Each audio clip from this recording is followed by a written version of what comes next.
मीरपुर नाम के शहर में तेजस अपनी पत्नी नीरू के साथ रहता था।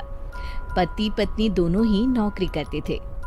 एक दिन तेजस गांव अपनी माँ के पास फोन करता है। हेलो, प्रणाम माँ।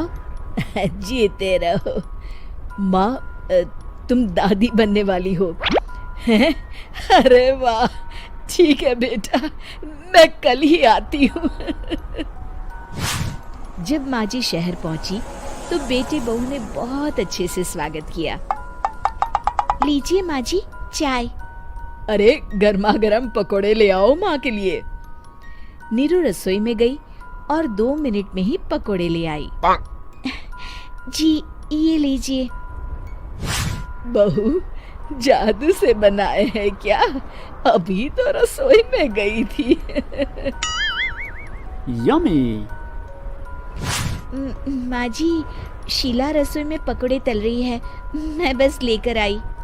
हे भगवान, मेरा धर्म भ्रष्ट कर दिया तूने। अब तो गंगा जल से शुद्धिकरण करना होगा। दूसरे दिन, माँ जी मैंने नाश्ता बना दिया है, ऑफिस जा रही हूँ। पर अभी तो घर का सारा काम पड़ा है। शीला आती ही होगी, झाड़ू पोछा बर्तन कपड़े वो सब कर लेगी। हमारे जमाने में घर का सारा काम हम ही करते थे। जी माँ जी, आप बहुत होशियार हैं, मैं घर ऑफिस दोनों नहीं संभाल पाती। तो जरूरत क्या है घर से बाहर जाकर चाकरी करने की? वैसे भी घर का काम खुद करने से घर में बरकत आती है, समझी? पर माँ जी। पर वर कुछ नहीं, इस महीने की पगार मिले फिर ऑफिस बंद। हाँ।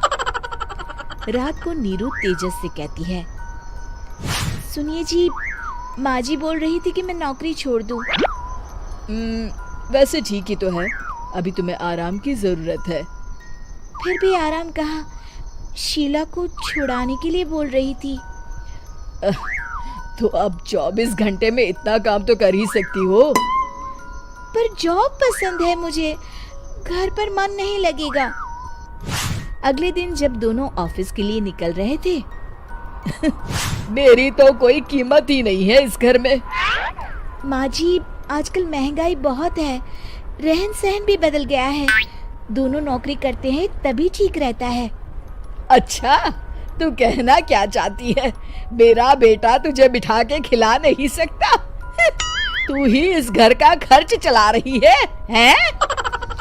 नहीं माँ जी, मेरा वो मतलब नहीं था। मतलब खूब समझती हूँ, ये बाल धूप में सफेद नहीं किए मैंने। हाँ। अब तो ये रोज का काम हो गया था। तेजस भी रोज की झिकझिक से परेशान हो गया था। एक दिन उसने कहा, नीरू, वैसे भी तुम्हें मैटरनिटी लीव मिलने वाली है, तो अभी से ही छुट्टी ले लो। पर क्या, मेरी सैलरी अच्छी खासी है। आखिर नीरू ने रिजाइन कर दिया। जब बच्चा हुआ तो घर में सब बहुत खुश हुए। कुछ दिनों बाद तेजस फाइल देख रहा था। क्या हुआ तेजस, कुछ परेशान लग रहे हो? अब हाँ, वो हमारी जितनी सेविंग्स थी वो तो हॉस्पिटल में और छठी के फंक्शन में खत्म हो गई है नीरू। और अभी वैसे मंदी चल रही है तो मैं बोल रही थी कल मुन्ना को हेपेटाइटिस का टीका लगवाना है। नीरू, क्या पोस्टपोन नहीं कर सकते? नहीं जी, बिल्कुल नहीं। अब तेजस को समझ में आ रहा था कि उससे गलती हुई है। पैसों की कमी का असर घर के माहौल पर भी पड़ रहा था। अगले दिन, बेटा मेरा चश्मा और ये दवाइयाँ ले आना, पर्चा देते हुए माँ जी ने कहा। जी। तेजस, मुन्ना के लिए दूध का डिब्बा और डायपर भी ले आना, और ये किराने के सामान की लिस्ट है, इसे भी लाना है। तेजस गुस्से में लिस्ट मरोड़कर फेंकता है और चिल्लाता है, पैसे क्या पेड़ पर उगते हैं? ये ले आना, वो ले आना। अरे पर ये जरूरत का सामान ही है। वो गुस्से में बिना कुछ कहे ऑफिस चला गया। अरे लंच तो ले जाइए। नीरू दौड़कर डिब्बा पकड़ाती है एक दिन खाना खाने के बाद, नीरू, अब तो मुन्ना कुछ बड़ा हो गया, तो अब तुम वापस ज्वाइन कर लो ना जॉब। पर इस रिसेशन में जॉब मिलना बहुत मुश्किल है। ट्राई तो करो। फिर मुन्ना? माँ जी है ना, और एक फुल टाइम मेड भी लगा लेंगे। पर माँ जी, उन्हें तो पसंद नहीं। तभी माँ जी वहाँ आ जाती है और प्यार से नीरू के सर पर हाथ फेरते हुए बोलती है, अब मेरी समझ में आ गया बहू, पहले के और अब के समय में अंतर है। तुम काम शुरू करो, मुन्ना की जिम्मेदारी मेरी।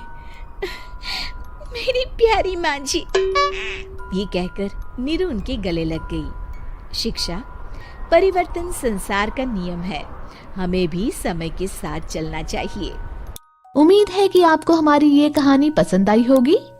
कृपया हमारे चैनल को सब्सक्राइब करें और सभी अपडेट्स के लिए बेल आइकन जरूर क्लिक करें। और हाँ, वीडियो लाइक और शेयर करना मत भूलिएगा। Bye bye.